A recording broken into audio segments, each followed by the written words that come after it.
Amiguitas, ¿cómo están?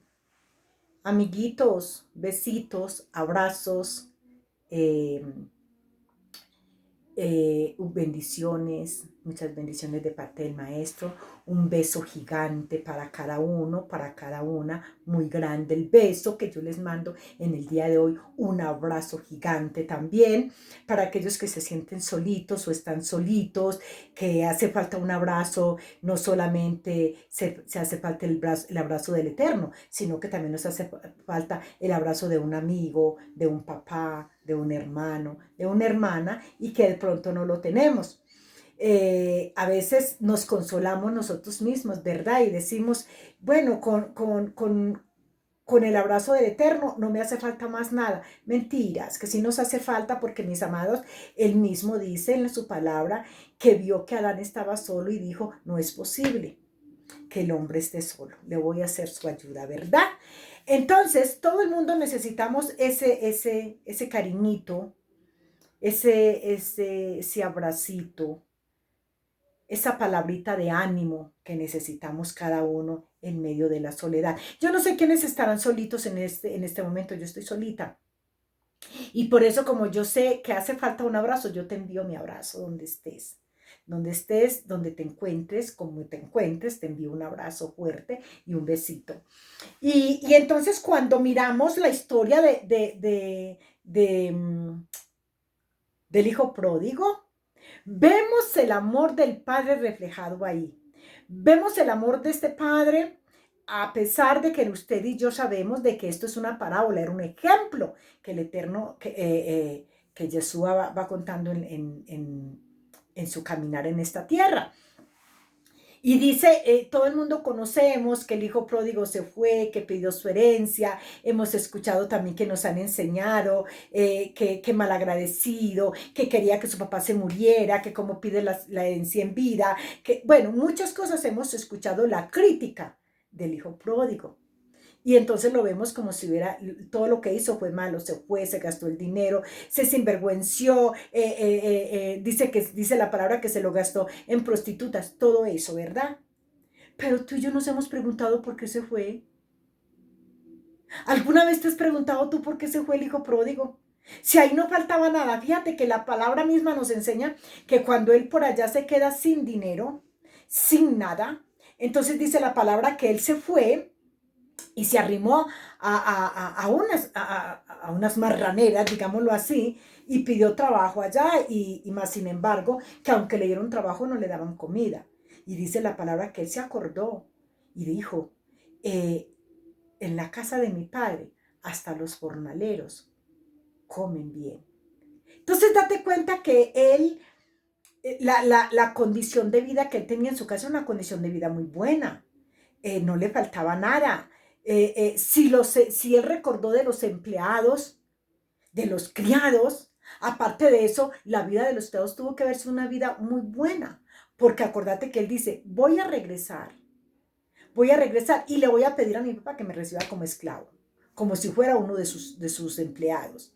O sea que la vida que le daba este padre, este es un padre de amor, mis amadas.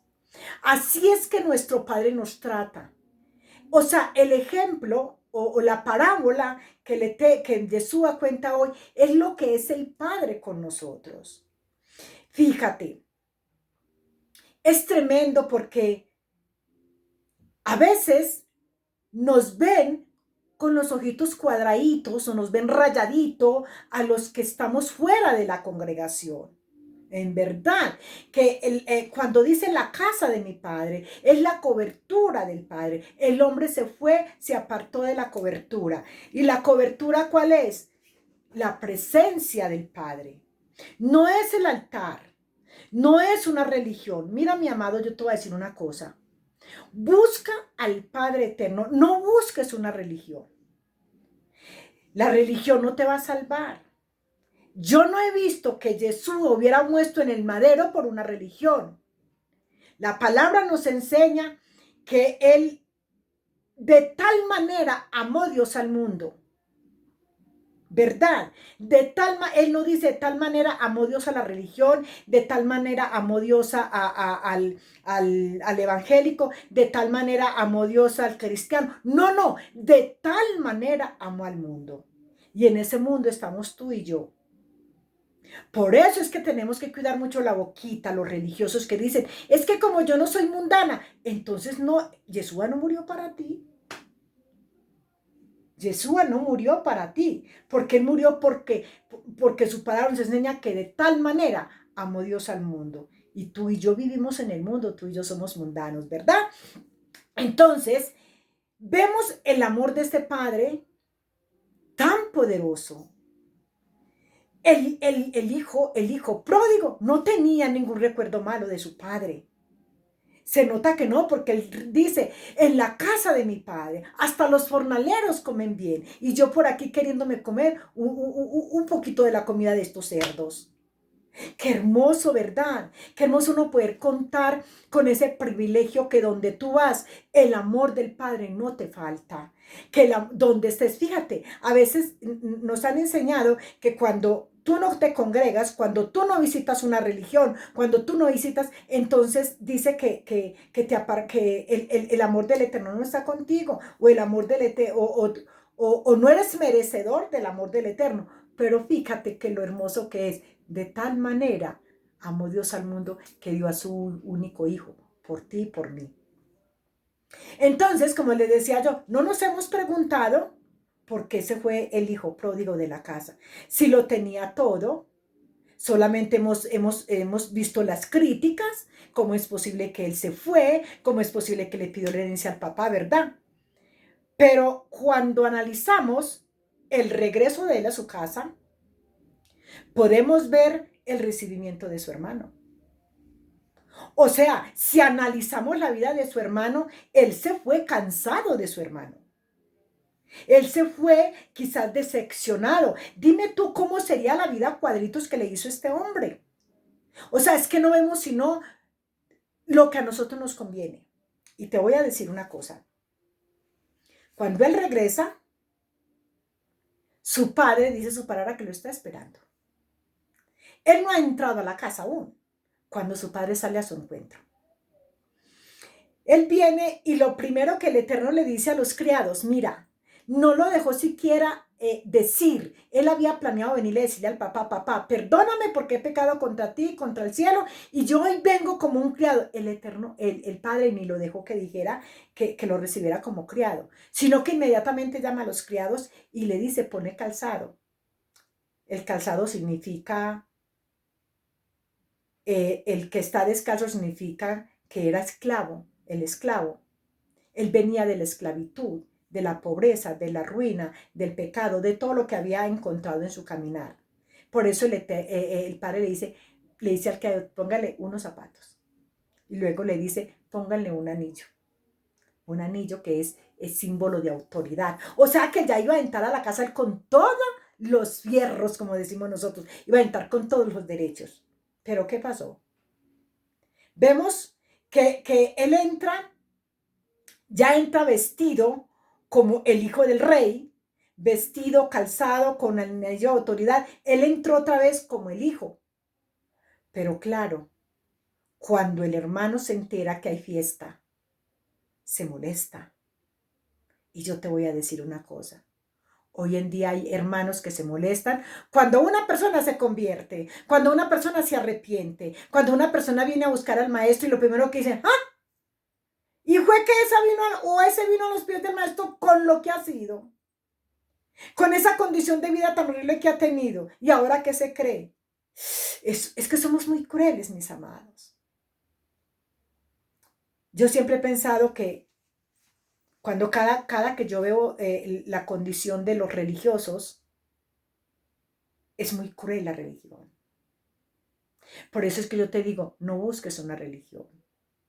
Ven a los pies del maestro. Búscalo a él. Él es el que te va a salvar. Él es el que te ama. Él es el que te habla. Él es el que te va a abrazar. Él es el que te va a decir que te ama. No solamente te lo va a demostrar, sino que te lo va a decir. Y llega el hermano y se molesta. Y entonces dice, pero ¿cómo es posible? Si se gastó todo por allá, bueno, y él empieza a sacarle en cara al hermano esto, porque ¿saben qué? La envidia, el temor a que me quiten el amor de mi papá, el amor de mi mamá, el temor a que, y él estaba ahí, él nunca se había ido de ahí. Por eso yo te digo, los que viven en los altares están en la congregación, están en la cobertura, están en la casa del Eterno, pero con un corazón perverso, llenos de resentimientos, llenos de odio, llenos de envidia, mirando si este quiere más a aquel, por qué este vino. No nos alegramos. No nos alegramos porque esa persona todavía le sigue insistiendo al Eterno, porque todavía, a pesar de que de la condición de vida que tiene, todavía busca agradarle al Padre. No, no nos alegramos. Yo algunas veces les he dicho que yo sé que hay gente que me quisiera ver en las mismas condiciones de antes, porque eso es lo que ellos anhelan. Pero mira, mira a este hombre. El mejor ejemplo es que este hombre estaba en la casa de Dios, estaba en su casa, pero muy lejos de tener un corazón de misericordia. Y si usted se pone a pensar, ¿por qué fue más la molestia cuando él llega y le dice al papá, pero cómo es posible que para este hay todo esto? Y para mí, que no me he movido de aquí, que todo el tiempo estuve a tu lado, para mí no hay nada. Ni siquiera un palomito me has dado para yo comérmelo con mis amigos. Pues yo digo un palomito, ahí dice que otro animalito, un corderito, no sé qué. No fue por eso, mis amados. No fue por el corderito. No fue porque no le había dado nada. Pues porque el padre le dice, pues todo es tuyo, lo has tenido ahí, no has cogido porque no te ha dado la gana, ¿verdad? Lo que pasa es que el temor a que cuando que cuando el padre muriera, ya esa herencia ya iba a ser repartida otra vez. Ya esa herencia no iba a ser solamente para él. Y no nos hemos puesto a pensar que por eso nunca pidió un cordero. Estaba esperando de pronto la muerte de su papá para que le quedara todo eso a él.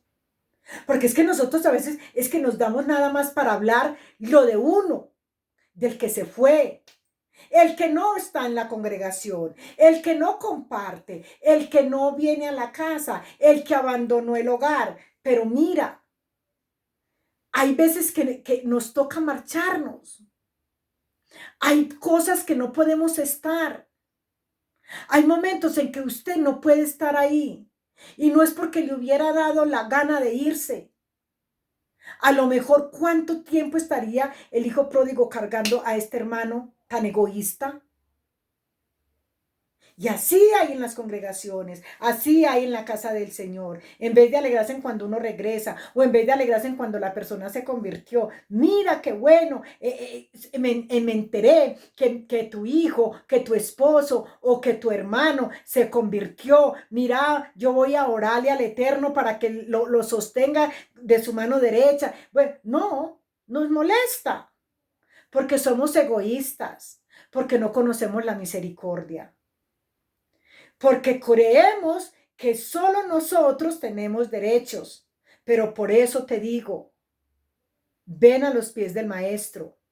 Yo sé que muchas personas no buscan al maestro porque están llenos de historias, de que es que allá no se puede hacer esto, allá no se puede, porque eso es lo que te han dicho, no se puede. Y entonces tú piensas que buscar el eterno es buscar una religión, pero mira que no.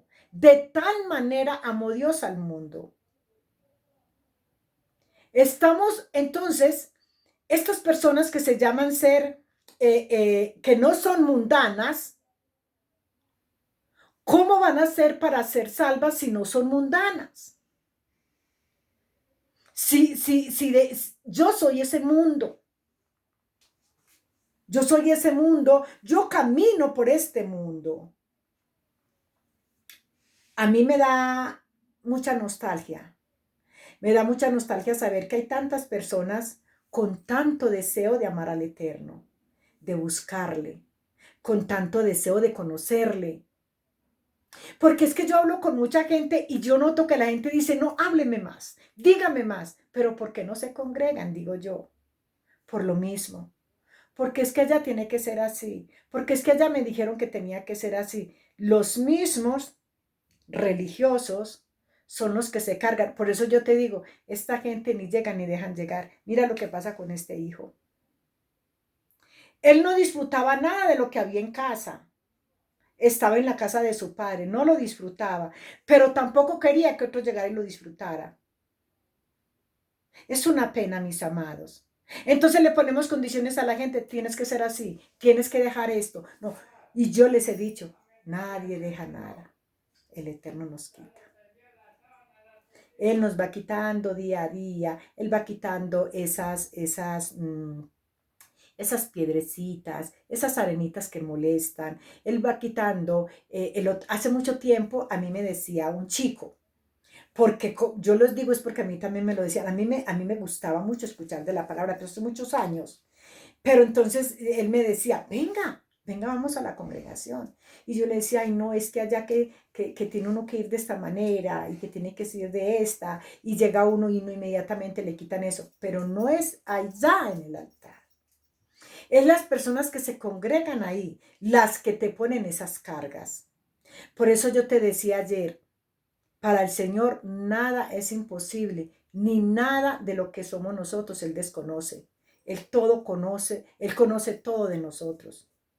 Solo que somos nosotros los que con estos temores que nos han infundado o que muchas veces nosotros por temor de vergüenza de nosotros mismos, porque hemos visto, no, pues que esa gente, yo no me merezco. Yo soy tan malo que no me merezco buscar a Dios. Yo soy tan malo que Él ni me va a escuchar. Yo soy tan malo, he cometido tantos errores que donde yo llegue, no, pues ¿qué me va a escuchar a mí? Nos pues dejamos que nos por debajeamos nosotros y dejamos que nos pisoteen y nos pisoteen. Y yo les voy a decir una cosa, mis amadas, y a ustedes varones, nunca permitan que les sigan pisoteando sus sentimientos. No permitan eso, porque hay religiones muy crueles. Y mientras más te ven golpeado, no extienden la mano para levantarte, sino que le extienden para acabarte de machacar. Busca al Padre, a este Padre que recibió a este hijo sin ningún problema, que lo vistió y lo calzó. El hermano, ¿cómo sería la rabia del hermano? Porque ya venía y ya esa herencia ya no iba a ser para él nada más, sino que esa herencia iba a ser para los dos. Y eso es lo que pasa. A veces pensamos que el Padre Eterno solamente ama a los que leen la Biblia, a los que cantan en las alabanzas, a los que predican, pero no. La palabra nos la deja el Eterno muy clara en esta hora, mis amados. De tal manera amó Dios al mundo. Él conoce tu condición, Él conoce tu vida, Él conoce cómo vives, en qué condiciones estás, en dónde te encuentras, lo que haces. Lo que pasa es que Él no tiene ese amor de que yo te voy a amar si te portas bien y si no, no, ese amor permanece siempre. Ese amor es el único amor fiel, el único amor que no mengua, que no cambia, que no se cansa, ese amor. Estás en pecado, Él te ama. Estás andando en rectitud, Él te ama. Porque es que Él es el amor. No hay otro. Él es el amor. Es como cuando vos te enojas con tu hijo. Yo me enojo con mi hijo. ¿Por qué? Porque él cometió un error. Porque hizo algo que a mí me desagradó. Claro, me molesto. Pero eso no quita que yo lo deje de amar. Yo lo sigo amando. Así mismo es nuestro Padre con nosotros. Puede ser que Él ve los errores en nosotros, Él ve que tú estás pecando, que yo también, claro, pero eso no quita que no nos ame, eso no quita, solo que Él busca que nosotros nos arrepintamos. Eso sí quiere Él, que tú y yo nos arrepintamos y que vengamos reconociendo que lo necesitamos, que cada día lo necesitamos. No hay un solo día que no lo necesitemos. ¿Por qué? Porque Él es el amor, Él es el verdadero amor, Él nos ama. tanto, tanto nos ha amado que dio a su Hijo, por ti y por mí. Él dio a su Hijo, su Hijo murió en el madero. No murió por un poquito, no murió por los santos, no murió por los buenos. Acordate, siempre te llevo este recuerdo. No juzguemos, porque cuando Él está en el madero, ¿qué hace el Eterno? ¿Qué hace Yeshua? Cuando el hombre le dice, acuérdate de mí. No lo mandó a dar diezmos, no lo mandó a dar ofrendas, no lo mandó a que se bautizara, no lo mandó a que buscara el perdón, no lo mandó a pedirle perdón a nadie. Solo le dijo, hoy estarás conmigo. No es cuando yo vuelva. El hombre había escuchado que algún día volvería Yeshua. Pero él le dice, no es cuando yo vuelva, es ahora mismo. Ahora mismo estarás conmigo. Siempre hay momentos para tú y yo arrepentirnos. ¿Y cuáles son esos momentos? El día a día. Hoy te levantaste, hoy pedimos perdón. Te vas a acostar, hoy pedimos perdón. Eso es lo que Él busca de nosotros, que reconozcamos lo que somos. Bendiciones, mis amaditas, mis amaditos, besitos.